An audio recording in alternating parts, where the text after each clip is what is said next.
is that you don't have to think about anything. Like, if I was like, what is the capital of Missouri? Siri, what is the capital of Missouri? You guys wouldn't even, does anyone know? Wisconsin, yes.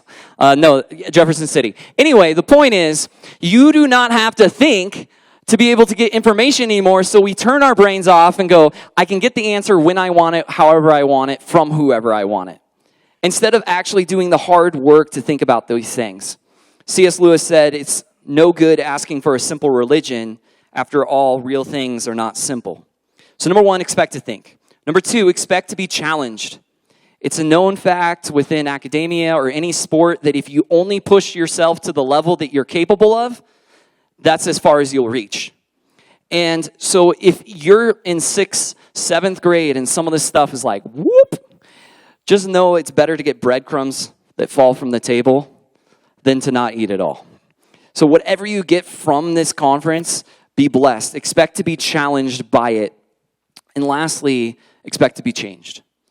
The last thing I want to see is us do an event, join together as a people, and to walk out the same. What is the point of that? So, expect to be changed. So, I'm going to ask you guys some questions. I'm kind of interactive. I know it's a little harder in this group. So, before I put my slide up, what is a quest? Anybody know? Right here. A journey. Okay, a journey. I heard a journey. A mission of a journey, okay. Okay, like Pilgrim's Progress, that's a good one. Okay, to accomplish something, yeah. Okay, a search for something, that's really close. So a quest is a long and arduous search for something. It means it's hard. It's not easy. So that's why I called it Truth Quest, because I don't expect what you're going to experience this weekend to be easy for you. What you put into digging in, to asking questions, to taking notes, to seeking God is exactly what you will get out of it. The culture that you bring to this weekend is what it will be. A quest is an arduous search for something. I was thinking about like different things. How many of you guys are C.S. Lewis fans? Anybody C.S. Lewis fans? Like The Voyage of the Dawn Treader, which was the best book, I think, in the series. I don't think you can be a bigger C.S. Lewis fan because my son's name is Caspian, so take that. So, so The Voyage of the Dawn Treader, or I think of Lord of the Rings, which, you know, I've always been a believer that the movie is always better than the book. And so, you know, if you've seen the movie, great movie, everyone's like, down with this guy. So what are the elements of a quest? Before we put that up on the slides, let me ask you, what are some of the elements of a quest? Like, what should you expect from it? There's going to be people in it, hopefully, and there's a journey, okay? Oh, there's going to be a struggle. You're catching on. I like you. Go ahead. Obstacles. What else? What are some other things that we like? Right there. A challenge. That's really good. Okay. So here's 3 things that I think about when you think about a quest. Along the way, they find things they never expected to find on their journey. Like, that's one of the funnest things about movies. You're like, oh my gosh, there is a giant flower that just jumped out of this pit of sand and ate that person. So at Truth Quest, you may get eaten by a giant flower that pops out of the sand. Who knows? Number 2, the journey is never easy, and it took much difficulty to get to the end. And they had to determine who was friend or foe. They had to see who the bad guy was or who the good guy is. You will be presented with new ideas, new truth claims this weekend. And I don't want you to just be like, oh yeah, they hired a pastor to come up here, or they got this guy to come, so therefore what he's saying is true. I want you to go, okay, let's challenge that. Is this a friend or foe truth claim? Let's dig in. We're going to be doing this arduous search this week, and it won't always be easy. David Jeremiah said this, a lot can be learned about a person by the way he asks, is that really true? With those words, one person might be saying excitedly, I didn't know that was true, but I'm so glad to find out. Another person might use the same words to communicate, I'm very skeptical. I'm not sure I even want this to be true, since it would mean a lot of change. So which one are you going to be this week? Because there are people that walked into this building and they said, I'm not going to change. Like, I know I'm going to this conference thing, but like my youth pastor, my parents made me go. I had nothing else to do, but I don't expect to be a different person in any way. That is not searching for anything at all. You're just cargo. Those who seek after, who are like, I plan to learn something new. I plan to be changed, will be changed. So will you dig in? So our theme this year is in John 1. You're welcome to turn there if you brought your Bibles. Hashtag proud of you if you did. If you don't have a Bible, it's in the pew in front of you. It'll also be on the screen also. So John 1:17. For the law was given through Moses, and grace and truth came through Jesus Christ. Okay, let me ask you guys this. How can you know the truth? How can you know the truth? Just raise your hands. I really expect actual answers. By reading the Bible? That's not a good answer. No, I'm just kidding. That's a good answer. What? Okay. How do we know the truth?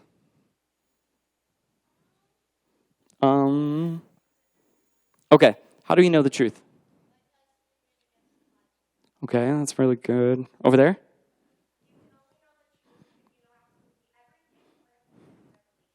Oh, interesting. That's a good point. Okay, but if you looked back at the passage, how can you know truth? Yes! I know some of you grew up in the church and you're like, I can't say the Jesus answer because if I say the Jesus answer, then I look like a noob. No, you can say the Jesus answer because he's always the answer. Amen? So, how can we know the truth? Let me hear it again. How can we know the truth? Jesus. How do we know grace? Don't say question mark Jesus. Say it with confidence. All right, how can we know grace? Through Jesus, right? He said he brought grace and truth. And look at verse 14. And the word became flesh and dwelt among us, and we have seen his glory. The glory as of the only Son from the Father, full of grace and truth. Jesus was full of grace to the brim. Now, how many of you guys do construction at all? I'm not talking about like construction paper. I mean like real construct. Okay. Now, there was this one time I built this concrete like kitchen island with like a hole in it. So I cut. So anyway, so I had to epoxy it. And my wife was gone on a trip. And I have 2 younger children at the time. And I sit them down and I'm like, listen, I'm about to go mix epoxy. And it has a certain setup time. And if I hear you fight, you are so dead. You know, have you ever had that talk from your parents? Just like, please be good for 30 minutes. And they're like, okay, we're good. So I try everything to make it like sure they're good. And then like I hear from the house like, stop hitting me. And I was like, and I left the little stick in there. And then my epoxy went bad and there's $45 down the tube. Okay, you guys can't identify with this story. Anyway, point is, I'm really bad at mixing epoxy. And I'm really bad at getting the levels right. But then I discovered the bottles are perfectly measured. Why? Because they're full of one ingredient and full of another ingredient. And when you mix those 2 ingredients together, you get what you need perfectly. One of the things about grace and truth is that we go like, oh, am I being too truthful? Or, oh, am I being too gracious? But what did Jesus do? He was full to the brim, full of grace and truth. Jesus could say anything truthful because he died for the world. He went all the way in, gave all of himself. So, I did this last week in the Truth Quest in California and it didn't work. So, like, if this was grace, like, we're all the way in, right? So, if we want to get a perfect green, last week I got Dr. Pepper. I have a feeling it's going to be some gross version of Mountain Dew. Okay, so, oh my word, the Holy Spirit's here this week. All right, so if I want to get green, you know, I just go all yellow, all blue, all in, not holding back. It says he gives us grace upon grace. So how do you know the truth? Because Jesus revealed the truth to us. In John chapter 18, Jesus is before Pilate. He said, so you are a king. And Jesus answered, he said, you say that I'm a king. For this purpose I was born, and for this purpose I have come into the world, to bear witness to the what? To the truth. Everyone who is of the truth, what? Are you listening? Whatever the kids that said kind of, I love you, and that's why I love youth ministry, because you would never hear that in adult ministry. All right, so Jesus said that he came to witness the truth. And guys, here's the thing. Are you going to hear his voice tonight as he speaks to you? In Romans chapter 15, verse 8, it says this, for I tell you that Christ became a servant to the circumcised to show God's truthfulness in order to confirm the promises given to the patriarchs. Like sometimes, like stuff is so good. Okay, Romans. Do you have that? You do have that slide? Romans? No? Okay. Romans 15:8 says, for I tell you that Christ became a servant to the circumcised to show what? God's truthfulness. This is so cool.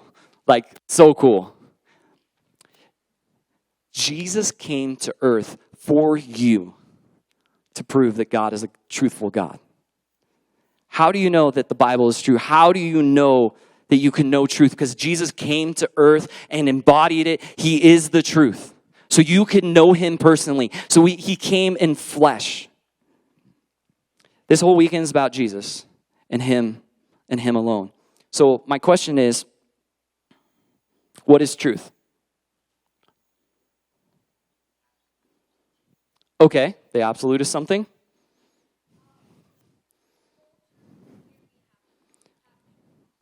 Interesting. Jesus, hey, thanks for throwing it out there. This time I wasn't looking for it, but just keep going for it. That's always the answer. Yes. Okay, it's objective. Okay. Honesty. Okay. Not a lie. Okay. Okay. So, we're going to look up my boy Noah Webster. It says, conformity to the fact of reality, exact accordance with that which is or been or shall be. We shall rely upon the truth of the scriptural prophecies. Sean McDowell said it this way, we know something is true when it matches up to the real world. How do you know something's true? When it matches up to the real world. Like when it's true. Like when it's the reality. When it's as it really is. It's crazy that we have to explain that, but we do. And let's get into it a little bit more. Why is truth important? Why is truth important? Well, number one, do you want the true answer or the false one to that question? Dr. Frances Beckwith, the philosophy professor at Baylor, had a student that was being all skeptical and stuff, and she was challenging some of his conclusions. And she said, Dr. Beckwith, why is truth important? And after thinking for a moment, he gave this reply, well, would you like the true answer or the false one? This question silenced her because she realized a very profound point, that her very question assumed that there was truth. So the question is, do you believe there is such thing as truth? And if there's such thing as truth, is it important that you know it? So number one, do you want the right answer? Number two, without truth, we live in a world of tragedy. In 1846, a group of 86 people headed for California in the Western fever of the 1840s. There's a slide for that. They took a shortcut to save time, but the map they were using had false information. They caught in a vicious snowstorm, and for months they were forced to eat each other. Like, this was called the Donner Party, right? They had a little bit of wrong information and ended up in the wrong place, and then ate each other. If you don't get it right, you might be a cannibal someday.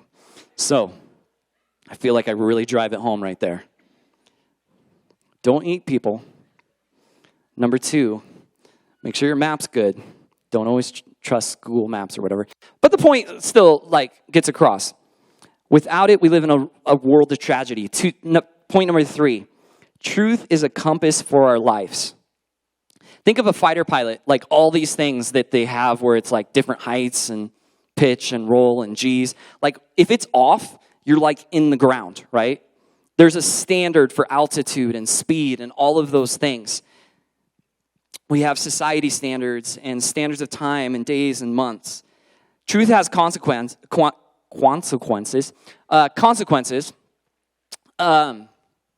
Like imagine you are going to have your leg amputated, right? And so usually what they'll do is they'll mark it, and the doctor turns his back, and then the nurse marks the other leg. And then you go into surgery, and you get your good leg amputated.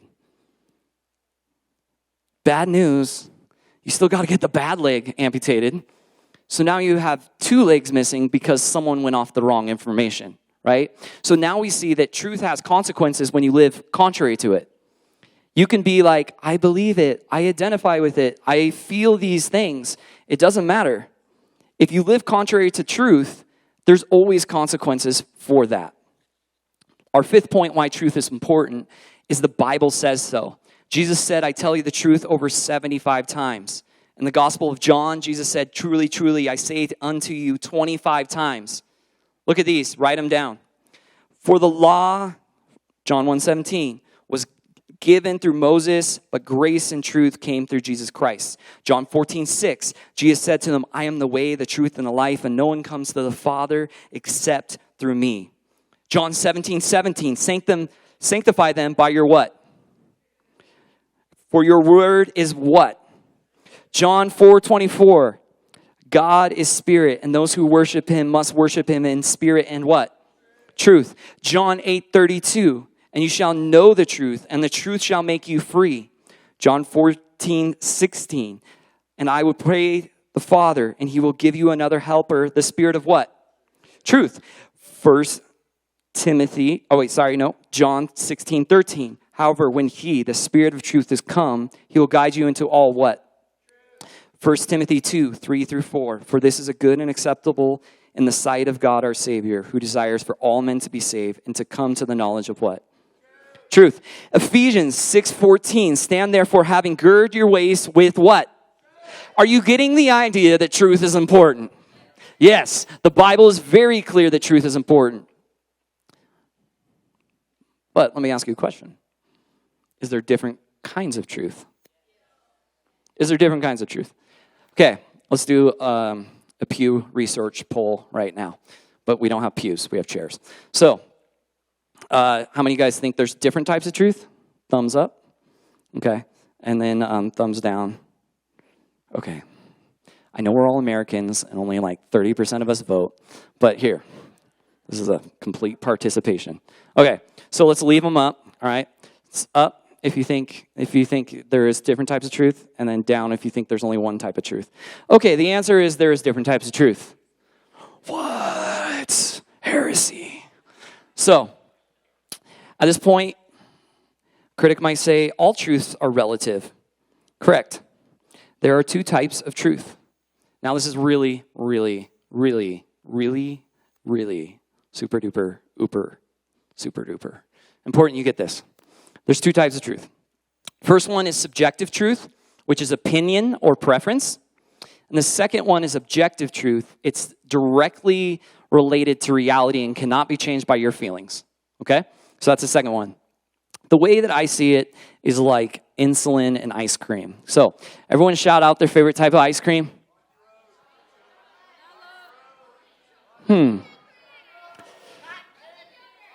I like 10 billion thousands disagree. Oh, by the way, can someone bring in the Starburst from the back? Any adults that are hearing me? All right. So now, I think the best kind of ice cream is not even ice cream. I think sherbet is the best, 100%. And I am a child still, I will admit it. Rainbow sherbet, like I am all about that all day. It's just like you can put it, oh, so smooth. Anyway, we are all agreeing that yes, there's different types of truth. We're like, that's your truth, sherbet's my truth. We all are competing on these truths. What is that called? Let me just set them up here. What is that called? An opinion, right? It's called an opinion or a preference. Okay? It's not objective. It doesn't stay the same. So, here's the thing I want you to get. Okay? Ice cream is like opinion or subjective truth. Okay? It changes from person to person, and it's only good if it stays frozen. Okay? So, that's how that works. Now, objective truth is like insulin. Okay? So, I've seen this on the doctor show, so I'm fine. So what you do is you put the insulin in, and it regulates your body. Okay. So you don't die from having too much sugar or whatever. I don't know the medical term. Insulin, you can't just be like, no, I'm not diabetic anymore. Not going to take it. You need it. You need it to regulate your body. It's a fact, right? It's important that we get this, because we either do one or the other, where we think all truth is objective and we get way too opinionated about things, or we think everything's subjective and we think it can change from person to person. So I'm going to test your knowledge here. Okay? So we're going to have a subjective truth side and an objective truth, and I need full participation making these noises, okay? So if you think it is subjective, I want you to make this noise. Try that with me. Subjective. Okay? Now, if you think it's objective, say, oh. Okay, so objective is probably going to win. All right? I just want to see what happens. Okay. All right. You're going to bear with me with the slides here. I'm sorry, because I can't see what the next one is. This is going to be a masterpiece of disaster. So, Toyota is the best car company. What do you guys think? Subjective or objective? Objective or subjective? Nice. It is a subjective view. Very good. Okay. Recycling should be mandatory. Subjective or objective? Okay, subjective. Yeah, I put it in the subjective category. I'm sorry. All right. Sex before marriage is wrong. Don't look at the screen. Okay. You can disagree. Okay. It's objective. All right. Gravity holds items to the surface of the earth.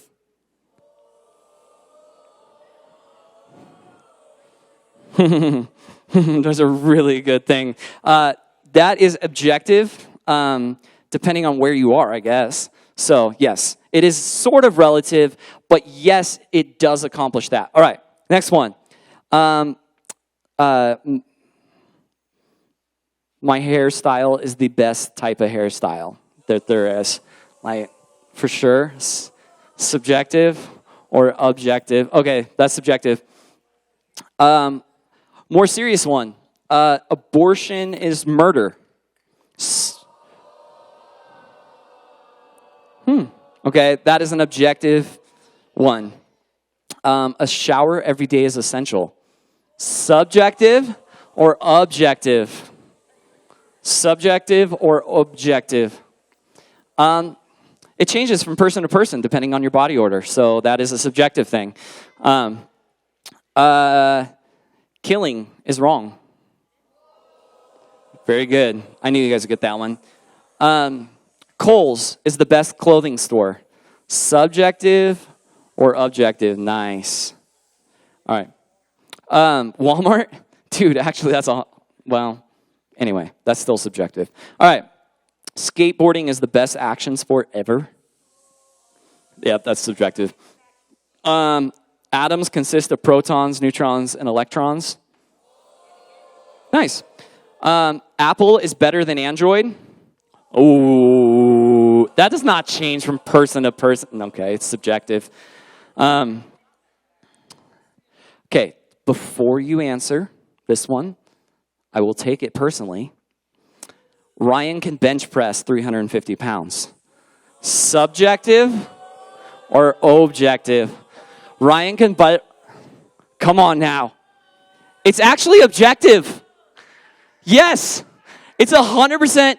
Dude, I am not ripped. The reality is I cannot bench press 350 pounds. That is an objective truth. Okay? It's either objectively false or objectively true. Subjective and objective is not about false or true, but rather is it a true statement or does it change from person to person?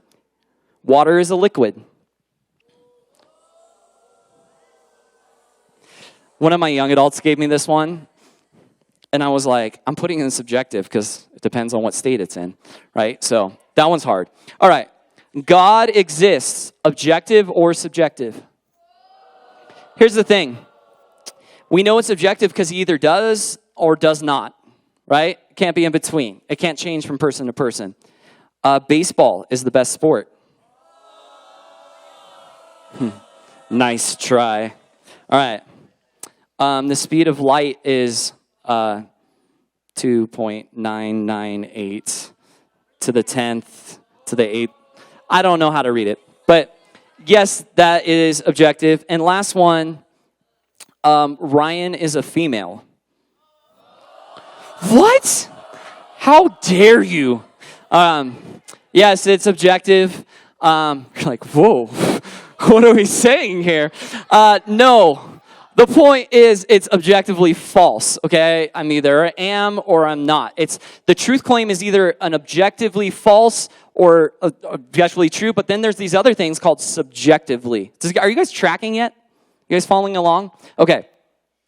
Absolute truth, though. Absolute truth, the kind of truth we're talking about tonight, is true whether or not anyone believes it. It can be true and no one knows about it. It's true whether anyone follows it. Absolute truth is true whether or not it works in the way that you want it to. Whether you agree with it. Why is truth never changing? Let me ask you that.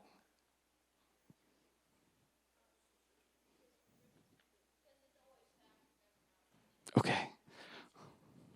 Lydia, can you give me the answer? I know you know it. It's the one you had earlier. Jesus. I felt like I needed to give that back to her. Yes, Jesus. Why? Why is truth never changing? Because Jesus is truth. God is truth. He is the absolute truth. He is where everything comes from. So it seems that we're forced to believe in a real right and wrong.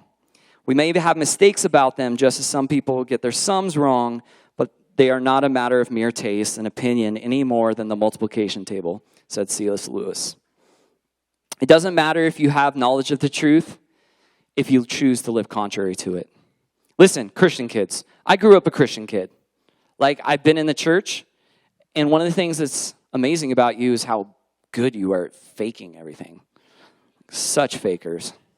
I led worship on a Friday night, went home from youth group, ran away from home 2 days before Mother's Day, and just faked it like everything was good, right?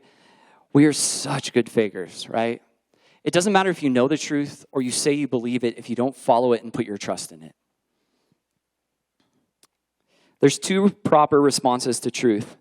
Number one, to believe it, to put your faith in it. And secondly, to share it. So let's talk about that for a second. Truth versus belief. It's incredibly important to decipher the difference between a belief and what is true. Let me ask you this. What is a belief? What's a belief? Right there. Okay. Not really. They're back in the hat. Okay, something you trust in. Okay. Okay. Okay, an idea. A belief is an acceptance of a statement being true or that something exists. You believe it to be true. Faith is the action of actually putting your trust in something or someone. So, what is truth? That which matches up with reality, like we talked about. So, can our beliefs create reality? Yes or no? No. Wow, that is actually a deep question. Now that I think about it, but no, right? You can't just believe something really hard and make it true. Example. If I was like, Paul pulled a straight R. Kelly off the stage, was like, I believe I can fly, and just jumped, it would be embarrassing because I'm not very athletic. So I can't believe I can fly. What if I said I have $1 million and I just started taking my debit card and I was like, hello, Lamborghini. And the guy's like, your card declined. I'm like, why? I'm a millionaire. And they're like, apparently you're not. And I'm like, but I believe it so sincerely. Like, I envisioned it. I spoke it over my life. I spoke it into existence. And I'm going to live in accordance. No. If you live in accordance with a lie, sincerity does you nothing. If I said that I was like fireproof, okay? And I was just like, all right. So I was just like, dude, I know that if I light myself on fire right now, that I'm just kidding. I'm not one of those teachers that's also a magician that would have survived somehow in this. No, okay. All right, because I do not believe I'm fireproof, but it doesn't matter how sincere I'm about it. Why should you believe something? Okay, very good. Thank you for that. Yes. Okay, let me ask you this. Why do people believe things? Okay, like just talking about the world, your friends, why do they believe things? Right here. Because people convince them. So people. Because it's fun. Because they accept the truth. Here.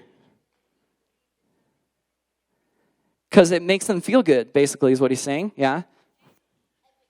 Evidence, okay. Okay. They want it. It makes them feel good. And yeah. Okay, let's put up the next slide where we have all the reasons. Next one. Here's some reasons that people believe things. Because they're parents.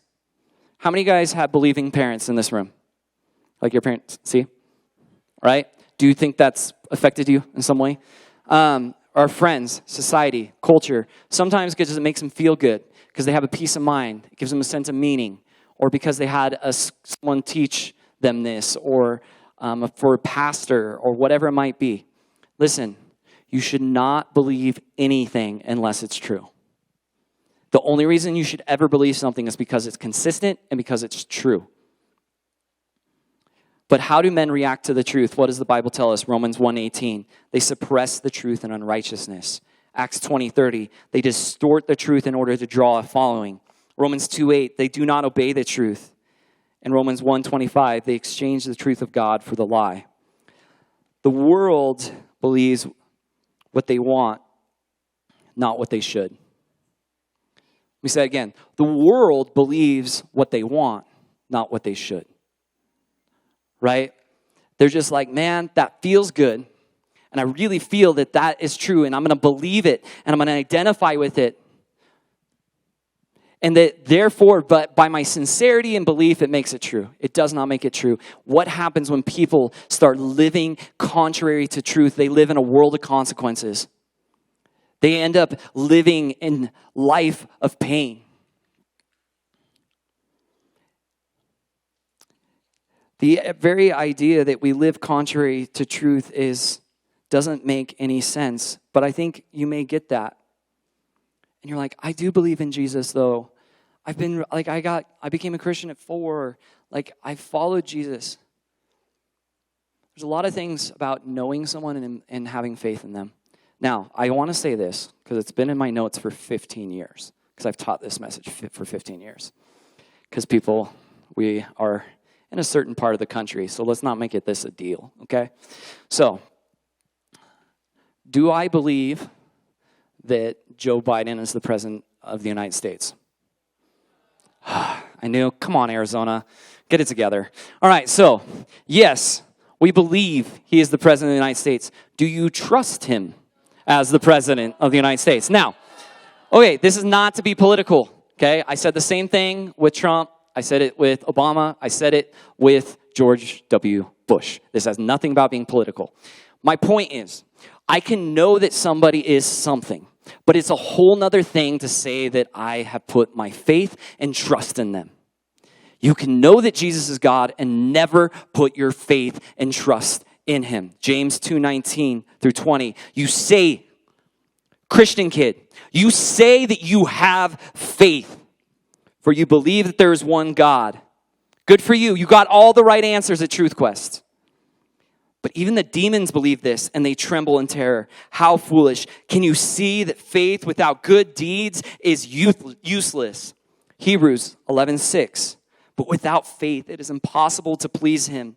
For he who comes to God must believe that he is, and that he is a rewarder of those who diligently seek him. Knowing something is true and living as though it is true is two completely different things.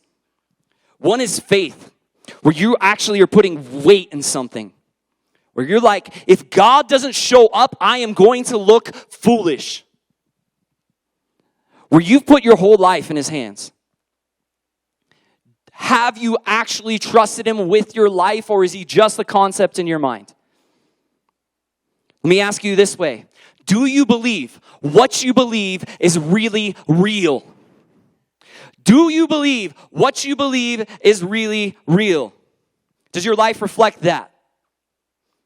For example, in this room right now, as a Christian, you believe that he is omnipresent, meaning that he is in this room, that he knows the thoughts you've been thinking since the moment you walked in this room. How did that affect your thinking? Or the fact that he is an all-powerful God and that you have sold him short and said, God, you cannot do that. Do you believe what you believe is really real, that he is the God who he says he is? We need to be sincere in our belief. Do you know what's going to be compelling to our community? Do you know how we're going to see Prescott changed? It's two things. It's sincerity of belief, where we really believe it, where we really put our faith in the gospel. And secondly, it's that we have a unity in the gospel. Are you guys tired of fake Christians? I know I am. In 2012, the Lord really convicted me and made me realize that I was really a Pharisee. I was a hypocrite. Abdu Murray in Saving Truth said this: fair or not, people judge the credibility of a message by the integrity of the messenger. See, listen, a hypocrite is not somebody who says that they believe and fail. It's a person that says they believe and then act as though they don't fail. Does that make sense? It's an actor, someone who's pretending. And then it's our self-righteousness that gets us messed up. A sinner before a broken God is compelling to a broken world. One day I was just struck by my hypocrisy. The fact that I judged everyone else in my life and didn't look in my own heart. And I wrote this poem. It says, my name is hypocrite, Saul, Simon, Pharisee. While I praise thee, I crave men to praise me. Men discern this righteousness, pretense, veil, facade, but my eyes are blind to see my sin against my God. My actions dismiss his cross and redemption. It's my self-righteousness that be my chief transgression. When the people look into your life, do they see sincere belief? Lastly, and we're going to close with this. The unity of the gospel. We get really, really, really united around really stupid things. For example, let's put up the first slide of the two pictures. Team Jacob and Team Member. How many can you agree? I raised some millennials in youth group, and they love this movie. Can we all agree this is stupid to be in one camp? Okay, all four of us. Whew. All right, next one. Android versus Mac. Now, I have chewed people out over this one, and I'm not going to tell you which side I am. And you just like, dude, and like you have your Apple camp. I felt bad. We have like a text group in the young adults, and I don't let the Android people come in because they mess it all up, and it gets sent to 15 people. And I'm like, sorry, bro, no unity here. So I send them separate messages. I'm sorry, they're like lepers to me. Anyway, I'm just saying that's a dumb reason, okay? Point number 3, what's the next one? Wheels or doors, okay? Like, it's going to get like really, really angry. Okay. Here's the point. We get really stoked on it. Some of you guys don't know what I'm talking about. That's good for you. Don't find out. Okay? We're united around opinion. Like, listen to you. You're debating about wheels and doors. I'm talking about the gospel and you're starting to talk about wheels and doors. You're starting to talk about Android and Apple. Like, you're like, oh, yeah. Yes. Let's find my camp and stand in it, right? But how many times have you united around the gospel? Around the good news? That is powerful. So let's say, I just want to say this. The second thing that you need to respond is you need to share. J.C. Ryle said this, the highest form of selfishness is that of a man who is content to go to heaven alone. The truest charity is to endeavor to share with others every spark of religious light we possess ourselves. So to hold our own candle that it may give light to everyone around us. This is not to be condemning. But if you have the truth of the gospel, and you're withholding it from the people in your life that you believe are lost, it's selfishness. We need to know the truth and sincerely believe it and put our weight in it. And one of the ways we can do that is by sharing with others. So I encourage you to do that. We're going to close with one last song. So if you guys would stand, I'm going to pray for us, and then we're going to release you guys to free time. You'll have, after this song, you guys have a half hour to be back in here. You can go down to the Smythe Center, get some food, and then we're going to be doing a game at 7:20 with another prize. So let's worship the Lord.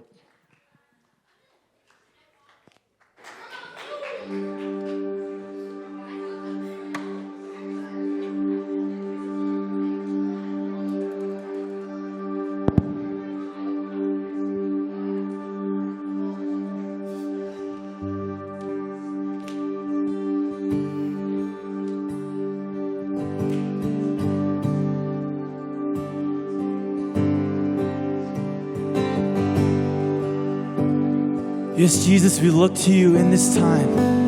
We worship you as the one that we hold our faith to. We say that we